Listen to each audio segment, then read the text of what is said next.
Assalamualaikum sahabat ruang belajar, apa kabar semuanya? Semoga sehat selalu. Ketemu lagi dengan saya, Eko Prastyo, selamat datang di channel Ruang Belajar. Di tengah dunia yang sedang tidak baik-baik saja, ada kabar baik nih tentang ekonomi Indonesia. BPS baru saja merilis tentang kinerja perekonomian Indonesia pada triwulan kedua ini. Menurut data BPS, ekonomi Indonesia tumbuh 5,44%. Sementara tingkat inflasi di Indonesia per Juni 2022 diketahui nilainya sebesar 4,4%. Mungkin sahabat semua sering mendengar data-data itu.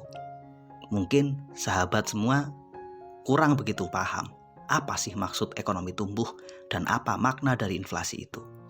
Pada video kali ini saya ingin memaparkan tentang makna di balik pertumbuhan ekonomi dan korelasinya dengan angka inflasi, serta apa sih yang harus kita lakukan dalam menyikapi kondisi ini. Simak terus video ini sampai selesai ya.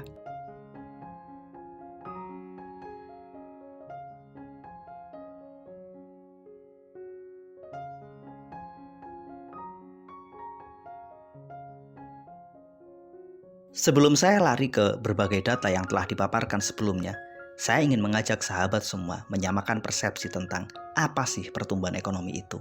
Lantas dari mana angka-angka itu didapatkan, bagaimana mekanisme perhitungannya, serta bagaimana kita menilai dan menyikapinya. Angka pertumbuhan ekonomi diperoleh dengan membandingkan nilai PDB dari satu periode waktu dengan periode sebelumnya. PDB adalah produk domestik bruto. Apa sih produk domestik bruto itu? Merupakan nilai akhir dari barang dan jasa yang diproduksi pada kurun waktu tertentu oleh sebuah negara. Untuk menyederhanakan, izinkan saya menggunakan satu contoh sebuah rumah tangga. Katakanlah Pak Ahmad nih punya sebuah usaha. Ia punya pabrik yang menghasilkan sebuah produk. Katakanlah pada periode bulan April sampai dengan Juni tahun 2022 ini, Pak Ahmad berhasil memproduksi dengan nilai 10.500.000. Kemudian pada periode yang sama, pada bulan April sampai dengan bulan Juni, pada tahun 2021 yang lalu, artinya setahun yang lalu, Pak Ahmad menghasilkan produk dengan nilai 10 juta. Dalam konteks ini, jika kita lihat perbandingannya, pada setahun yang lalu, produk yang dihasilkan 10 juta dan pada tahun ini adalah 10.500.000. Produk tersebut meningkat sebanyak 500. Peningkatan dari 10 juta ke 10.500.000 inilah yang disebut sebagai pertumbuhan ekonomi. Nilai pertumbuhannya adalah 500, yakni selisih dari nilai sekarang dikurangi nilai pada masa yang lalu. Kemudian kita menghitung prosentasenya. Artinya prosentase dari pertumbuhan bisnis Pak Ahmad tersebut adalah 500 dibagi 10 juta. 10 juta dalam konteks ini adalah kondisi produksi setahun yang lalu. Nilainya 5%. Kurang lebih seperti itulah proses menghitung pertumbuhan ekonomi sebuah negara. Pertumbuhan ekonomi juga dapat kita maknai bahwa peningkatan pendapatan dari unit produksi atau aktivitas ekonomi yang ada pada sebuah negara. Jika Pak Ahmad berhasil meningkatkan produksinya dari 10 juta menjadi 10.500.000, artinya penghasilan ia meningkat. Peningkatan tersebut sebesar 500. Artinya penghasilan Pak Ahmad meningkat 5%. Dalam konteks negara, seperti itu kondisinya. Ketika ekonomi sebuah negara tumbuh, artinya perputaran ekonomi naik. Ada potensi kenaikan pendapatan, baik yang diperoleh oleh warga negara, pemerintah, atau semua pelaku ekonomi yang ada di sebuah negara tersebut. Jika kita hubungkan dengan konteks individu, jika Anda hari ini punya gaji 10 juta, kemudian bulan berikutnya meningkat menjadi 10.500.000, artinya Anda mengalami kenaikan gaji 5%. Dalam konteks ini, kita bisa menyebutnya ekonomi Anda bertumbuh 5%. Mirip seperti itulah konsep pertumbuhan ekonomi sebuah negara. Artinya, negara yang ekonominya tumbuh punya potensi memberikan tambahan penghasilan, kenaikan income buat warganya, buat para pelaku ekonominya, dan semua orang yang ada dalam sebuah negara itu akan semakin sejahtera.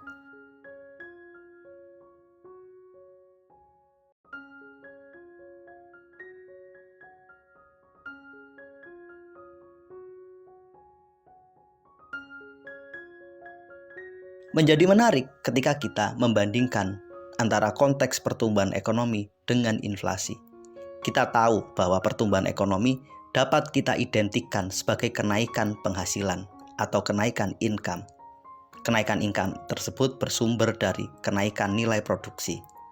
Sementara inflasi dapat kita maknai sebagai kenaikan harga atau turunnya daya beli masyarakat atau turunnya nilai uang jika ditukar dengan sebuah barang. Sebagai contoh nih, katakanlah Andi memiliki penghasilan 10 juta. Kemudian bulan ini ia mendapatkan kenaikan penghasilan sebesar 500.000. Total penghasilan yang ia terima bulan ini adalah 10.500.000. Artinya Andi mendapatkan kenaikan penghasilan sebesar 5%.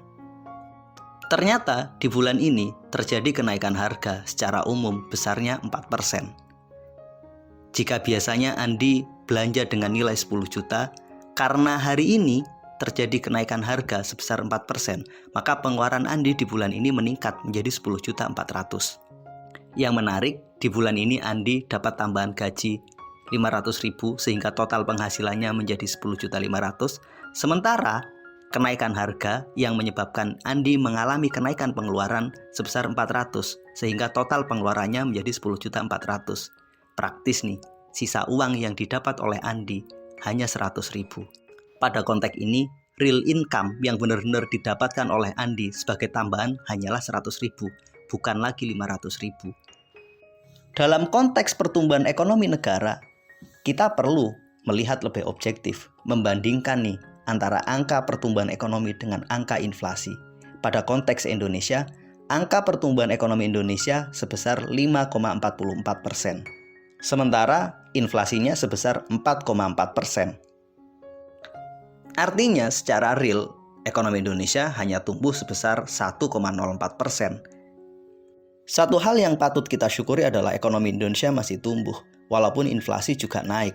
Setidaknya ini masih lebih baik, karena pertumbuhan ekonomi Indonesia lebih tinggi jika dibandingkan dengan inflasinya. Kondisi yang berbeda banyak dialami oleh negara-negara lain di dunia ini. Beberapa negara bahkan mengalami resesi. Resesi adalah sebuah kondisi di mana kinerja perekonomian mereka menurun. Sementara kondisinya inflasi juga sedang merajalela pada beberapa negara. Ini maknanya adalah penghasilan kita turun karena resesi itu tadi. Sementara pada saat yang sama harga-harga sedang naik. Artinya pengeluaran kita meningkat. Anda coba bayangkan, Anda punya penghasilan 10 juta, kemudian turun menjadi 9 juta, sementara harga-harga naik sehingga pengeluaran Anda harus meningkat dari biasanya 9 juta menjadi 11 juta. Pasti kita kesulitan. Itulah yang terjadi pada kondisi resesi hari ini yang dibarengi dengan kondisi inflasi. Banyak negara mengalami kondisi tersebut, sebut saja Uni Eropa. Ekonomi Eropa pada triwulan kedua ini tumbuh hanya 4%. Turun sebesar 1,5% jika dibandingkan dengan periode sebelumnya. Sementara angka inflasinya sangat gila. Inflasi Eropa sebesar 9,6%. Ini adalah sesuatu yang sangat mengerikan. Anda mengalami penurunan kinerja ekonomi, sementara harga-harga sedang naik dan melambung tinggi.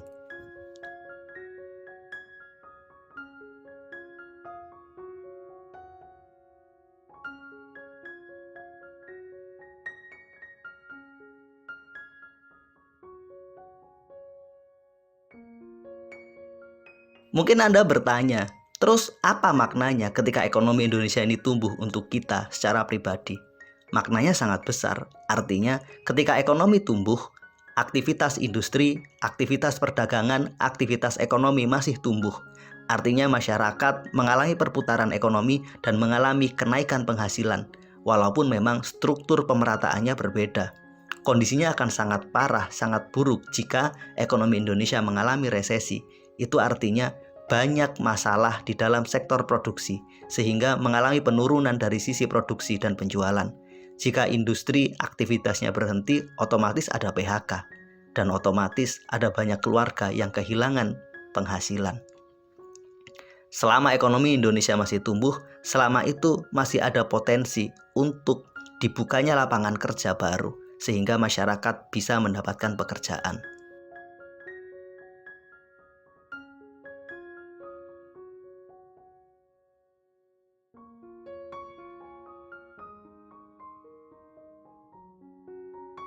yang menarik nih, jika dilihat pertumbuhan ekonomi dari sisi pengeluaran, maka sektor konsumsi adalah sektor penyumbang pertumbuhan yang sangat besar. 51,47% dari nilai produk domestik bruto disumbang oleh sektor konsumsi rumah tangga. Berikutnya disumbang oleh sektor PMTB sebesar 27,31%. Ekspor hanya menyumbang 24,68%. Dari segi struktur nih, yang sangat menarik adalah sektor konsumsi punya sumbangan sebesar 2,92%. Artinya, pertumbuhan ekonomi Indonesia yang nilainya 5,44% tersebut ditopang hampir 3% oleh konsumsi. Sederhananya begini, selama masyarakat Indonesia makan, minum, mereka melakukan aktivitas, ekonomi Indonesia itu sudah tumbuh sekitar 2,92%. Kemudian berikutnya ditopang oleh nilai ekspor sebesar 2,14%.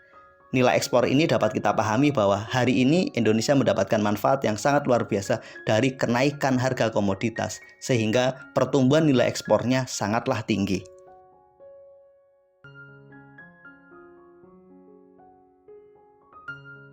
Itulah pemaparan ringkas tentang seperti apa sih kondisi ekonomi Indonesia hari ini, apa makna di balik pertumbuhan ekonomi dan inflasi itu. Mudah-mudahan video ini bermanfaat. Sampai ketemu pada video kami berikutnya. Terima kasih telah menonton. Assalamualaikum warahmatullahi wabarakatuh.